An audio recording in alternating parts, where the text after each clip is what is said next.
1974 నుంచి గత 52 సంవత్సరాలుగా జూన్ 5వ తారీఖు ప్రతి సంవత్సరం ప్రపంచ పర్యావరణ దినోత్సవంగా ప్రపంచ పర్యావరణ దినోత్సవం జరుపుకోవాల్సిన ఆవశ్యకత ఏమొచ్చింది అని అంటే, మనకు తెలిసినంత వరకు ఈ ప్రపంచంలో, విశ్వంలో ఒక్క భూమి మీద మాత్రమే జీవం ఉంది.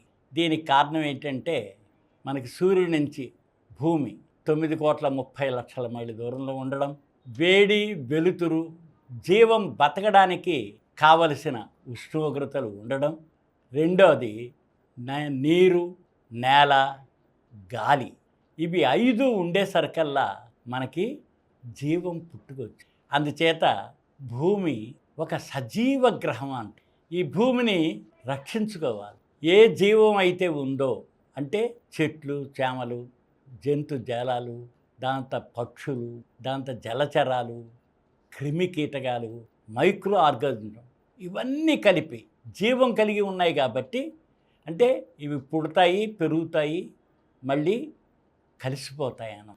అందుకని దీన్ని జీవం అంటాం, దీన్ని పర్యావరణము అంటాం. మానవుడు కూడా పర్యావరణంలోనే ఒక భాగం. మానవుడు పుట్టి ఒక 70,000 సంవత్సరాలు అంటే కోటానుకోటి సంవత్సరాల్లో పుట్టాడు.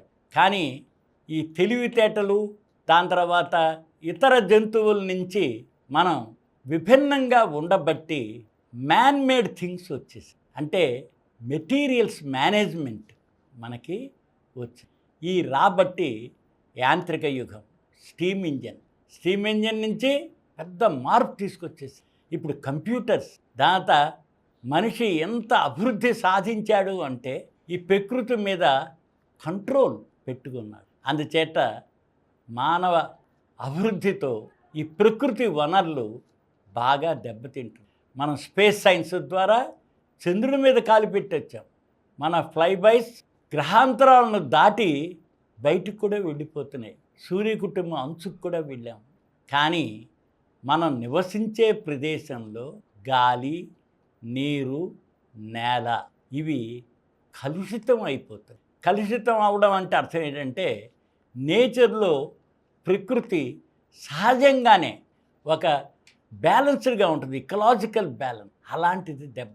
మనం ఏం చేస్తున్నాం, గనుల్ని ఖనిజాల కోసం తవ్వి తీసేస్తాం, యంత్రాలతో ప్రిపేర్ చేస్తున్నాం. ఇన్ని రకాలుగా చేసేసరికల్లా ఏమైందంటే, ఇప్పుడు కొత్తగా మనం ఒక 100 సంవత్సరాల నుంచి మరీ ఎక్కువగా ఒక 50 సంవత్సరాలు, ఒక 15 సంవత్సరాల నుంచే చూసినట్టయితే ప్లాస్టిక్ వాడకం విపరీతంగా పెరిగి, ప్లాస్టిక్ వాడకం అనేది ఒక జీవితంలో ఇన్సెపరబుల్ పార్ట్. మీరు ఏది తీసుకున్నా సరే ప్లాస్టికే. ఈ ప్లాస్టిక్ ఏంటంటే సింథటిక్ మెటీరియల్. మనం కొన్ని పదార్థాలను తీసుకుని మిశ్రమం ద్వారా కలిపితే ప్లాస్టిక్ ఏర్పడేది, సింథటిక్ మెటీరియల్. పూర్వం రోజుల్లో ఏమిటి అంటే ఆర్గానిక్ మెటీరియల్ ఎక్కువగా ఉండేది. ఆర్గానిక్ మెటీరియల్ అది మళ్ళీ ఉపయోగించిన తర్వాత నేచర్లో కలిసిపోయేది. వుడ్ వర్క్స్ అన్నీ కలిసిపోతూనే, అలాగే కుండలు ఇలాంటివి కలిపేవాళ్ళు, కలిసిపోతూనే ఉంటాయి. ఇనుము కూడా చూడండి వాడుతున్నాం, కానీ తుప్పట్టి మళ్ళీ కలిసిపోతుంది నేచర్లో. కానీ ప్లాస్టిక్ అనేది కలవ కొన్ని వందల సంవత్సరాలు నిలవ ఉంటుందన్నమాట. ప్లాస్టిక్ యూసేజ్ చాలా ఉంది. ఎందుకని, క్లీన్గా ఉంటాయి, నీట్గా ఉంటాయి, బరువు తక్కువ, దాని తర్వాత అది ఎక్కువ బరువును మోస్తుంది, వెరీ కన్వీనియంట్. అందుకని మనం డే టు డే లైఫ్లో ప్లాస్టిక్ని విరివిగా వినియోగిస్తూ ఉన్నాం. ఈ ఉద్దేశంతో పర్యావరణ దినోత్సవం సందర్భంగా కాంబాటింగ్ ప్లాస్టిక్ పొల్యూషన్ అంటే ఏమిటి, ఒక స్థితికి మించినట్లయితే ప్రకృతి దాన్ని హరించుకోలేదు, అందుకని ఇన్బ్యాలెన్స్ వచ్చేస్తుంది. అందుకని ప్రకృతి దానిలో సింగిల్ యూజ్ ప్లాస్టిక్ పెద్ద ప్రమాదకరంగా ఉంది. బకెట్లో లేకపోతే కుర్చీలో ఇలాంటివి వాడుతుంటే మనకు అనిపించట్లేదు, అవి చాలా కాలం ఉపయోగిస్తాం. అలాగే ప్లాస్టిక్కి సంబంధించిన టిన్స్ కానీ, ఇవి కానీ, ప్లేట్స్ కానీ రీయూజ్ చేస్తున్నట్లయితే మనకి ప్రమాదం రాదు. We use longer time. ఇప్పుడు కార్ అంతా ప్లాస్టిక్కే. అందుకని వెహికల్స్ అన్నీ ప్లాస్టిక్ అయిపోతున్నప్పుడు చాలా వరకు ప్లాస్టిక్ పదార్థాలు వాటిని డిస్పోజల్లో తీసుకోవాల్సిన జాగ్రత్తలు చాలా ముఖ్యం. అందుకని రీయూజ్, రీసైకిల్ అని చెప్పి మనకి రీథింక్ చేయాలి. వీలైనంత వరకు మనం రిడ్యూస్ చేయాలి యూజ్ చేయడంలో. అందుకని ముందు మనం దాన్ని రిడ్యూస్ చేయగలగడం, రీయూజ్ చేయగలగడం, రీసైకిల్ చేయగలగడం, ప్లాస్టిక్ ఉపయోగించేటప్పుడు రీథింక్ చేయడం కూడా చాలా అవసరం అన్నమాట. అది పర్యావరణానికి హాని కలిగింది. పర్యావరణంలో హాని ఎలా కలిగిస్తుంది? ఇప్పుడు మనం ఉన్నాం, ఒక చిన్న ఫుడ్ పదార్థం తెచ్చుకుంటాం, ఆ ప్లాస్టిక్ చిన్న కవర్లో ఇస్తారు, సింగిల్ యూజ్. అలాగే ఫుడ్ కంటైనర్ కూడా సింగిల్ యూజ్. అవి బయట పడేసామనుకోండి, జంతువులు తినేస్తాయి, పక్షులు తింటాయి. అవి తినే వాడికి తెలియదు, వాటి పేగుల్లో ప్లాస్టిక్ డైజెస్ట్ అవ్వదు. అవ్వక మనం కనుక చూసితే చాలా జంతువులు రోడ్డు మీద ఉన్నవి, ఆవులు, గేదెలు, ఇవన్నీ గొర్రెలు, ఇలాంటివన్నీ చూస్తున్నాం కదా, అవి చనిపోయిన తర్వాత వాటి పొట్టల్లోంచి ఉండలు ఉండలుగా ప్లాస్టిక్ వస్తుంది. అలాగే ప్రపంచంలో కూడా పసిఫిక్ మహాసముద్రంలో అనేక దీవులు ఉన్నాయి, అక్కడ మనిషి కూడా వెళ్ళడు. కానీ అలాంటి చోట్ల మనం పక్షులవి, అక్కడ ఉండే చేపలవి, చనిపోయిన ఆ అస్థిపంజరాలని, వాటిని కళేబలాలను చూస్తుంటే అందులో ప్లాస్టిక్ కనిపిస్తూ ఉంది. అందుకని ప్లాస్టిక్ ఒక చోట ఉపయోగించినా అది మొత్తం మైక్రో ప్లాస్టిక్ కింద స్ప్రెడ్ అయిపోయి ప్రపంచం అంతా సముద్రాల ద్వారాను వెళుతుంది. ఈ రకమైన పద్ధతి గాలి కలుషితం అయిపోతుంది, అలాగే నీరు కలుషితం అయిపోతుంది. ఇలా గాలి, నీరు అన్నీ కలుషితం అయిపోతుంటే మనకే ప్రమాదం. మన ఆయుస్సే తగ్గిపోతుంది. ఇదివరి రోజుల్లో ఎక్కువ కాలం నివసించే వాళ్ళు ఇప్పుడు తగ్గిపోతున్నారు, రకరకాల డిసీజెస్కి బారిన పడుతున్నారు. కారణం ఏమిటి?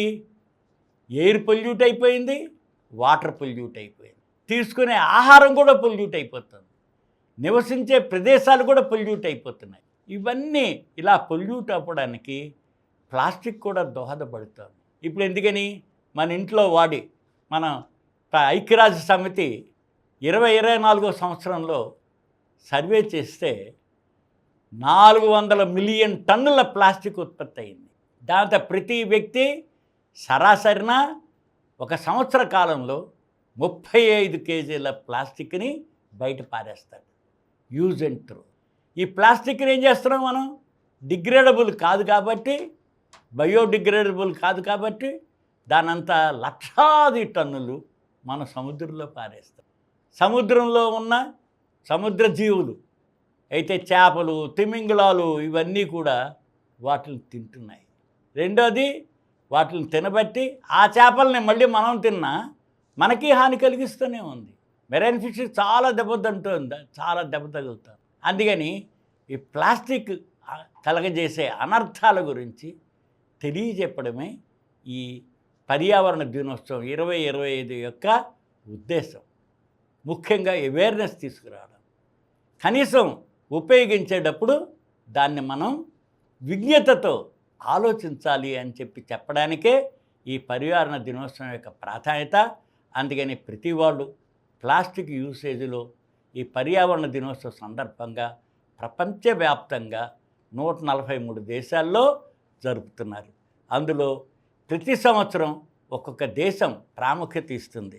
అది జేజు అనే పట్టణం, కొరియాలో ఉండే జేజు పట్టణం ఈ సంవత్సరం యొక్క ఈ పర్యావరణ దినోత్సవాన్ని కాంబాటింగ్ ప్లాస్టిక్ పొల్యూషన్ అనే నినాదంతో ముందుకు వస్తోంది.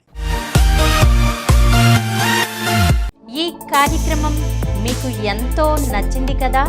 ఇటువంటి మరిన్ని వీడియోల కోసం అనతి కాలంలోనే 20 కోట్లకు పైగా వ్యూస్ సాధించిన సమరం ఛానల్ సమర్పించు సమరం సైన్స్ వరల్డ్ ఛానల్కు సబ్స్క్రైబ్ చేయండి, లైక్ చేయండి, మీ ఫ్రెండ్స్కి షేర్ చేయండి.